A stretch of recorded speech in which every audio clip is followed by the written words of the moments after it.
Long ago, in the blessed land of Canaan, there lived a prophet of Allah named Jacob. He was the grandson of Prophet Abraham, and the father of 12 sons.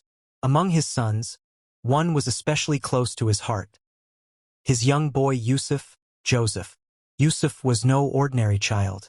Allah had blessed him with a pure heart, good manners, and a beauty that shone like light. Whoever looked at him felt comfort and love. But what made him truly special was not just his appearance. It was the destiny Allah had chosen for him.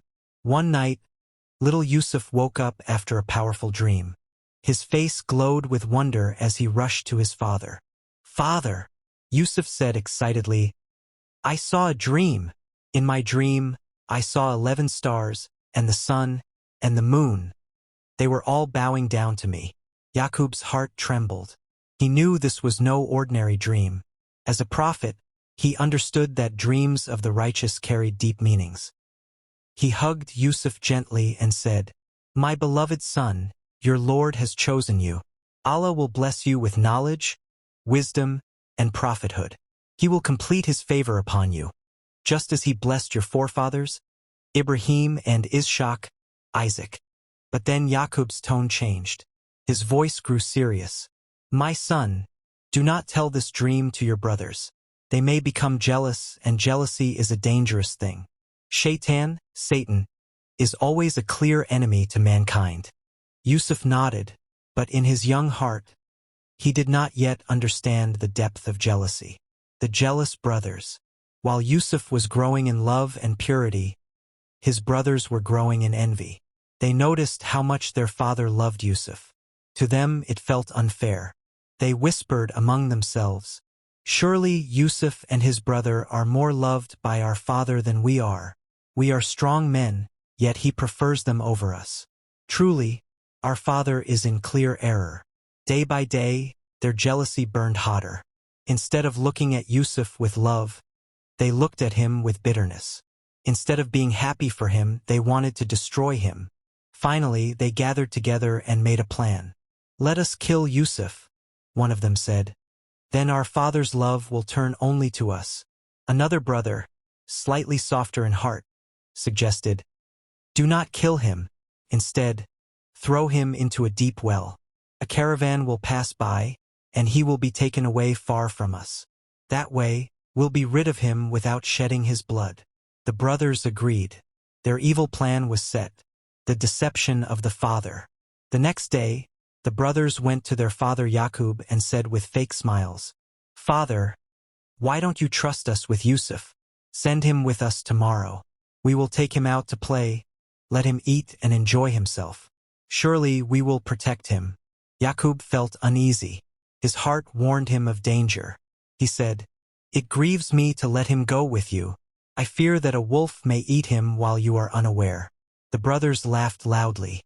"A wolf? We are strong men. How could a wolf take Yusuf while we are so many? Surely you can trust us." At last, Yaqub agreed, though sadness filled his heart. He kissed Yusuf and prayed for his safety as his sons led him away. The well of darkness. When they were far from home, their smiles disappeared. Their kindness turned to cruelty. They grabbed Yusuf roughly. "What are you doing, my brothers?" Yusuf cried. "Why are you treating me this way?" But they did not answer with love. Instead, they carried him to a deep, dark well. Without mercy, they lowered him down and left him there alone. The walls were cold. The water was dark.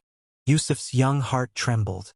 He looked up at the sky and cried to Allah, "O Allah, you are my only protector. Do not abandon me." Though Yusuf was alone, he was not truly alone. Allah was with him, watching, protecting, and preparing him for the great destiny ahead. The brothers lie. After leaving Yusuf in the well, the brothers plotted how to trick their father. They slaughtered a goat, dipped Yusuf's shirt in its blood, and returned to Yaqub crying fake tears. "Father," they shouted, "we went racing each other and left Yusuf with our belongings. A wolf came and devoured him." Then they handed over the blood-stained shirt. But Yaqub was a prophet. He was not fooled. He looked at the shirt, untouched and not torn, and he knew this was a lie. He said, with tears in his eyes, "Rather, your souls have tempted you to evil, but I will bear this with patience. Allah is the one whose help is sought against what you describe." Yaqub wept for his son, but his faith in Allah never shook. He knew Allah's plan was greater than any plan of men. Dreams of the righteous are meaningful. Yusuf's dream was a sign of his future greatness. Jealousy is destructive. Instead of being happy for Yusuf, his brothers let envy lead them to sin. Parents' wisdom is priceless. Yaqub knew the danger of jealousy and tried to protect his son. Patience in hardship. Both Yusuf in the well and Yaqub at home showed patience, trusting Allah's plan. Allah never abandons his servants. Even in the darkest well, Yusuf was not alone. Allah was with him. The night grew quiet in Canaan. The brothers of Yusuf slept soundly, but in the depths of the well, a young boy sat alone. His heart trembled, but his faith remained firm. He looked up at the stars and whispered, "O Allah, you are with me even here. You are my protector when everyone has abandoned me." And truly, Allah had not left him. For Allah had a plan, a destiny that no one could stop. The caravan arrives. The next morning, a group of travelers passed near the well. They were merchants on their way to Egypt, carrying goods to sell. As they stopped to fetch water, one of them lowered his bucket into the well. When he pulled it up, to his shock, a young boy was clinging to the rope. "Good news!" the man cried. "Here is a boy." The travelers looked at Yusuf with amazement. His face shone with beauty and innocence. But instead of treating him as a child in need, they thought of profit. "Keep him," they said. "We can sell him in Egypt." And so Yusuf was taken away from his homeland, away from his father, away from everything he knew. Yet even in chains, his heart remained free with faith in Allah. Sold for a cheap price. When the caravan reached Egypt, the merchants brought Yusuf to the market. In those days, slaves were bought and sold like goods. People crowded around, looking at Yusuf. His beauty was unlike anything they had ever seen. But the merchants did not realize Yusuf's true worth. They sold him for only a few silver coins, a cheap price for a priceless soul. In the crowd, a nobleman of Egypt, known as Al-Aziz, the chief minister, noticed the boy. He turned to his wife and said, "Take good care of him. Perhaps he will be useful to us, or we may even adopt him as our son." And so Yusuf entered the home of Al-Aziz. What seemed like a loss was in truth a step toward Allah's greater plan. A child growing in wisdom. Years passed. Yusuf grew into a young man, tall and graceful, with beauty that left people speechless. But more than his outward beauty, Allah blessed him with wisdom, patience, and noble character. The Quran says, "When he reached maturity, we gave him judgment and knowledge. Thus do we reward those who do good." Surah Yusuf 12:22. Yusuf was not just a servant in the house. He was a young man guided by Allah, whose heart was pure and whose tongue remembered his Lord. The test of temptation. But with beauty and favor came a new test. The wife of Al-Aziz, known in some traditions as Zuleika, saw Yusuf's beauty and became filled with desire. She tried to tempt him to commit sin. One day, when her husband was away, she locked the doors and said, "Come to me, Yusuf." Yusuf's heart trembled, not with desire, but with fear of Allah. He said, "I seek refuge in Allah. Truly, my master has been good to me surely. Wrongdoers will never succeed." Yusuf ran toward the door, but she chased him. In her attempt, she grabbed his shirt, and it tore from the back. At that moment, the door opened, and Al-Aziz entered. Zuleika quickly tried to hide her guilt, crying, "What should be the punishment for one who tried to dishonor your wife, except that he should be imprisoned or punished severely?" But Yusuf stood firm and replied, "She is the one who tried to seduce me." A witness from her household testified, "If his shirt is torn from the front, then she speaks the truth and he is a liar. But if his shirt is torn from the back, then she lies and he is truthful." They looked at Yusuf's shirt, and it was torn from the back. The truth was clear. Al-Aziz turned to his wife and said, "This is of your women's plan. Indeed, your scheme is great. Yusuf, turn away from this. And you, seek forgiveness for your sin. But whispers began to spread across the city. Women gossiped about the wife of Al-Aziz and her desire for Yusuf. The banquet of the women. To silence the gossip, Zuleika planned a trick. She invited the women of the city to her house, gave them fruit and knives, and then called Yusuf to enter. The moment they saw him, they were stunned. His beauty was beyond imagination, so great that some cut their own hands without realizing it. They cried out, "This is not a man. This is but a noble angel." Zuleika said, "This is the one you blamed me for. I tried to seduce him, but he refused. If he does not obey me, he will be imprisoned, and he will be among the humiliated." Yusuf's prayer. Yusuf turned to Allah and prayed with a heart full of sincerity. "O my Lord, prison is dearer to me than what they call me to. Unless you turn away their plot from me, I might fall into weakness and become of the ignorant." Allah, in His mercy, answered Yusuf's prayer. He turned their plot away from him. But still, the people decided to imprison Yusuf, even though he was innocent. And so Yusuf entered prison. Yet once again, what seemed like a loss was in truth the opening of a new chapter in Allah's plan. This part of Yusuf's journey teaches us, Allah's plan is always greater. Yusuf was taken from a well to slavery, but Allah was raising him step by step. True worth is with Allah, not people. Though sold for a cheap price, Yusuf was priceless in the sight of Allah. Faith protects against temptation. Yusuf chose prison over sin, showing that obedience to Allah is above all desires. Patience is the key to honor. Each trial Yusuf faced only prepared him for something greater. The heavy prison gates of Egypt creaked open, and Prophet Yusuf stepped inside. His feet touched the cold stone floor, and the iron doors shut behind him with a thundering sound. Yusuf, the innocent, the pure, the man of truth, was now treated like a criminal. He had done nothing wrong. He only chose to obey Allah instead of falling into temptation. But in the eyes of the people, he was guilty. To many, this seemed like a tragedy. But in the plan of Allah, this was the next step toward Yusuf's destiny. Yusuf's character in prison. Inside the prison walls, Yusuf's light could not be hidden. While others cursed their fate, Yusuf was patient. While others quarreled, Yusuf spread peace. He greeted everyone with kindness, spoke softly, and reminded people of Allah. The prisoners noticed something special about him. They whispered among themselves, "This man is different. His face shines with truth. He carries himself with dignity. Surely he is not like us." And truly, Yusuf's character was his greatest dawah, invitation. Even in chains, he was free in his heart, because he was a servant of Allah alone. The two prisoners' dreams. Among the prisoners were two young men who worked in the service of the king. One was a cupbearer, the other a baker. Both of them had strange dreams, and they came to Yusuf seeking answers. One said, "I saw myself pressing grapes into wine." The other said, "I saw myself carrying bread on my head, and birds were eating from it." Then they said to Yusuf, "We see that you are a man of righteousness. Tell us the meaning of these dreams."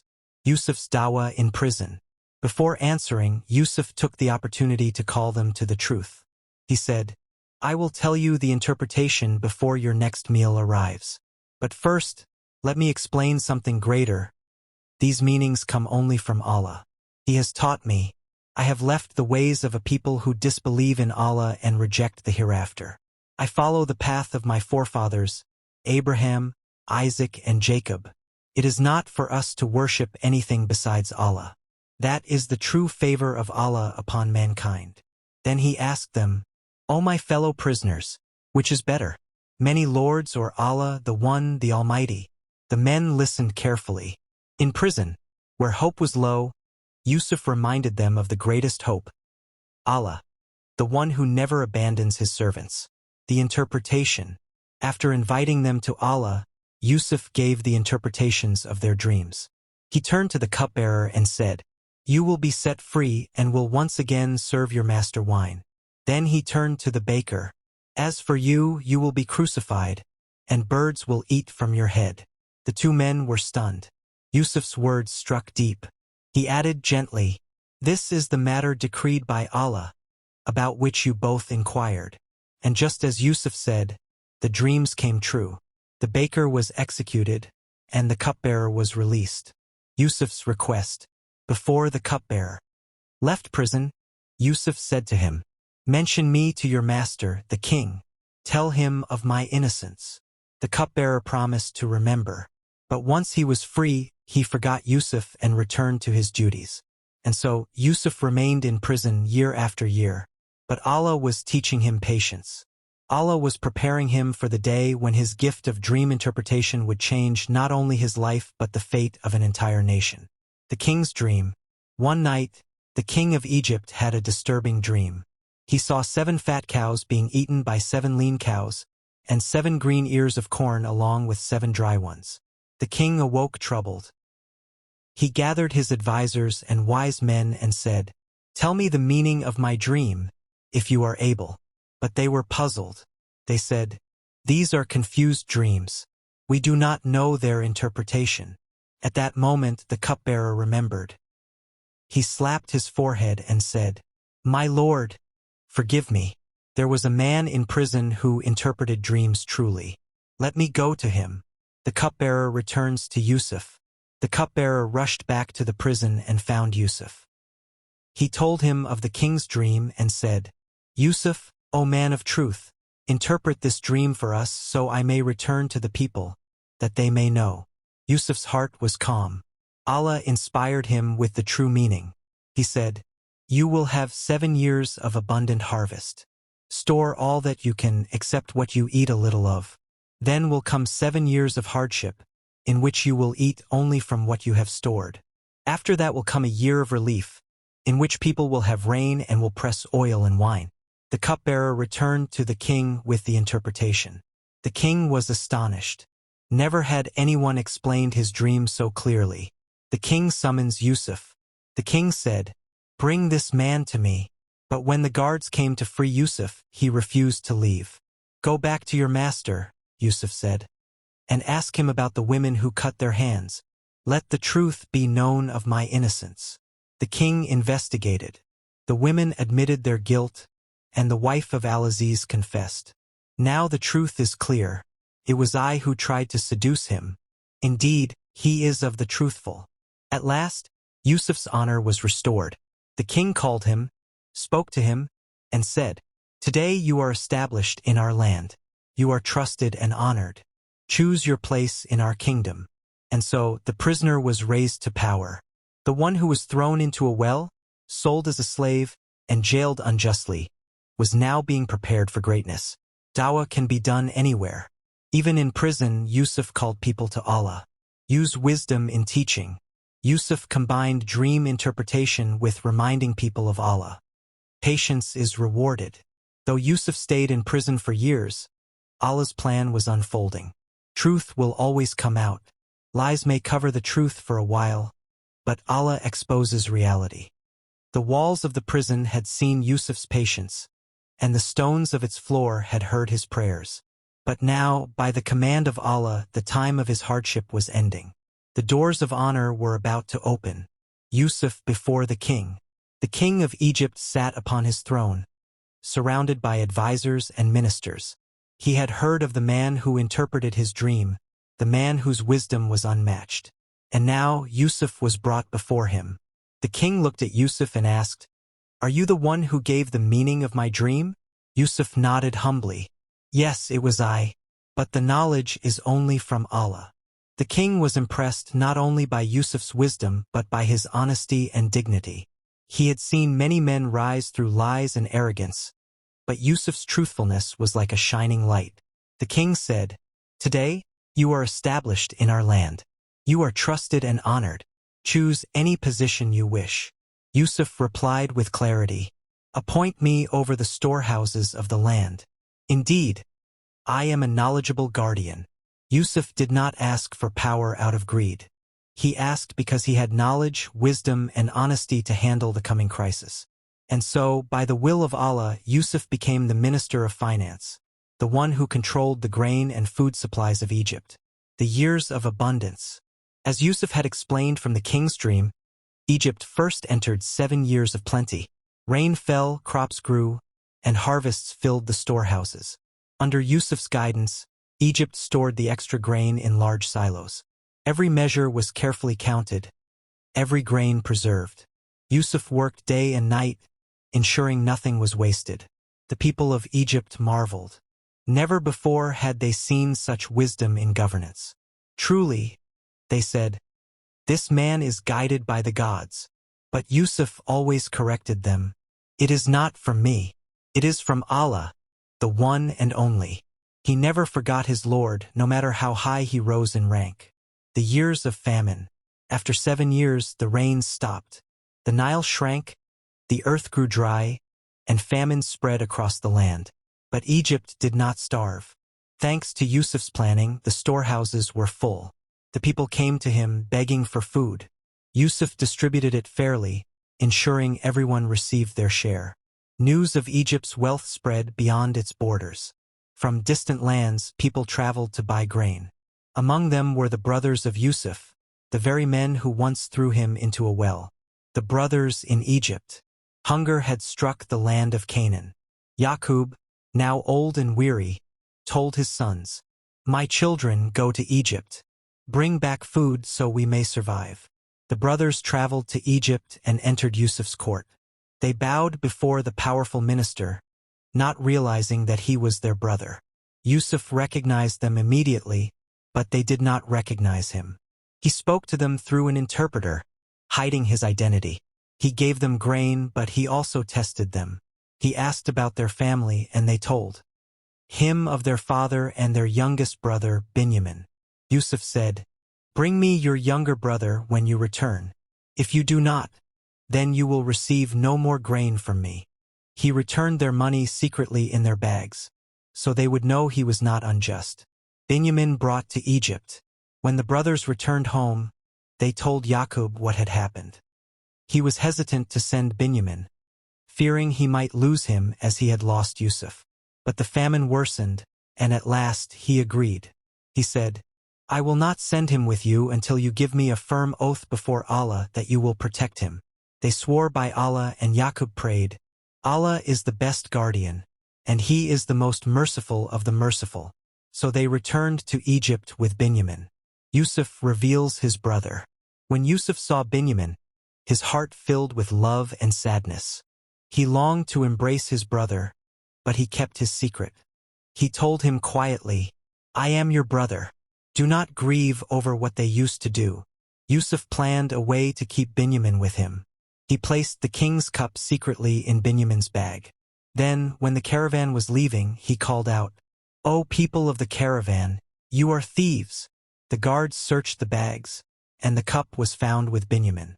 The brothers cried out, "By Allah, if he steals, then a brother of his has stolen before." They were hinting at Yusuf, though they did not know it was him. Yusuf held back his feelings and said, "You are in a worse position, and Allah knows best what you claim." The plea of the brothers. The brothers begged Yusuf, "O noble minister, take one of us instead. Do not keep our brother, for our father is an old man. If he loses him, it will destroy him." But Yusuf refused. "Allah forbid that we take anyone except the one with whom we found our property. Otherwise, we would be unjust." The brothers had no choice. They returned to their father without Binyamin. Yaqub's grief. When Yaqub heard the news, his heart broke once again. First Yusuf, now Binyamin. He cried out, "Patience is beautiful. Perhaps Allah will bring them all back to me. Indeed, it is He who is the all-knowing, the all-wise." His eyes wept until he became blind from sorrow. Yet still, his faith in Allah remained unshaken. Leadership is a trust. Yusuf asked for responsibility because he was capable and honest. Preparation is wisdom. Storing food in good times saved Egypt in hard times. Allah's plan is always unfolding. The brothers who once betrayed Yusuf now bowed before him, just as his dream foretold. Tests return in new forms. Yusuf forgave his brothers silently, but Allah was not done with their story yet. Patience of Yaqub. Even after losing 2 sons, he held firmly to hope in Allah. The story of Prophet Yusuf had been a journey of patience, hardship, and faith. From the bottom of the well to the heights of power, Yusuf never let go of his trust in Allah. And now, the time had come for the story to reach its most emotional ending: reunion, forgiveness, and the fulfillment of Allah's promise. Yaqub sends his sons back. In Canaan, the family of Yaqub was living in deep sorrow. Hunger still troubled them, and the pain of losing Yusuf and now Binyamin was unbearable. Yaqub, blind from years of crying, still had hope in his heart. He said to his sons, "O my children, go and search for Yusuf and his brother, and do not despair of relief from Allah. Indeed, none despairs of relief from Allah except the disbelieving people." These words carried a power that struck his sons' hearts. They realized their father had never lost faith, even when everything seemed impossible. So once again they set out for Egypt. The brothers before Yusuf. The brothers entered Yusuf's court once more. They stood before the powerful minister, their heads lowered in shame and desperation. They said, "O noble minister, hardship has touched us and our family. We have brought only poor goods, but please give us full measure and be charitable to us. Truly, Allah rewards those who give charity." Yusuf looked at them, his heart trembling. He saw the same brothers who had once thrown him into the darkness of a well. Yet now, they stood before him in weakness and need. The moment of truth had come. Yusuf could no longer keep his identity hidden. He said in a voice filled with both strength and emotion, "Do you know what you did to Yusuf and his brother when you were ignorant?" The brothers froze. Their eyes widened in shock. The past they had buried came rushing back. Are you Yusuf?" they stammered. Yusuf smiled gently, tears glistening in his eyes. "Yes, I am Yusuf, and this is my brother. Allah has certainly favored us. Indeed, whoever fears Allah and is patient, then surely Allah does not allow the reward of those who do good to be lost." The brothers begged for forgiveness. The brothers, overwhelmed by guilt, fell to their knees. "By Allah," they said, "Allah has certainly preferred you over us, and we were truly sinners."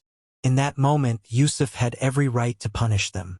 He had power, authority, and justice on his side. But Yusuf's heart was filled with mercy, not revenge.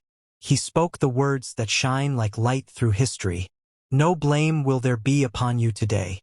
May Allah forgive you, and He is the most merciful of the merciful." It was a moment of ultimate forgiveness.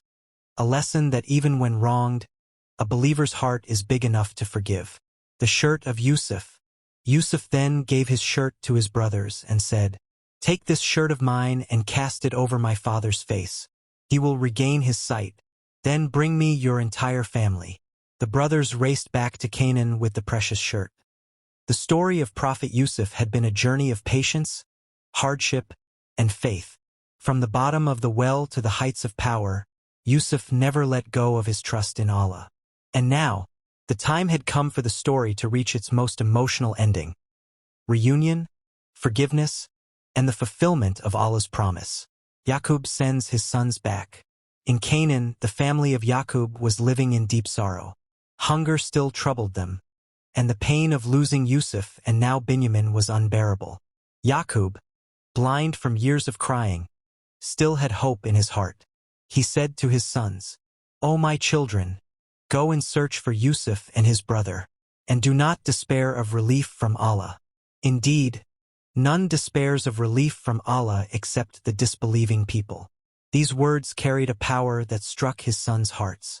They realized their father had never lost faith, even when everything seemed impossible. So once again they set out for Egypt. The brothers before Yusuf. The brothers entered Yusuf's court once more. They stood before the powerful minister, their heads lowered in shame and desperation. They said, "O noble minister, hardship has touched us and our family. We have brought only poor goods, but please give us full measure and be charitable to us. Truly, Allah rewards those who give charity." Yusuf looked at them, his heart trembling. He saw the same brothers who had once thrown him into the darkness of a well. Yet now, they stood before him in weakness and need. The moment of truth had come. Yusuf could no longer keep his identity hidden. He said in a voice filled with both strength and emotion, "Do you know what you did to Yusuf and his brother when you were ignorant?" The brothers froze. Their eyes widened in shock. The past they had buried came rushing back. Are you Yusuf?"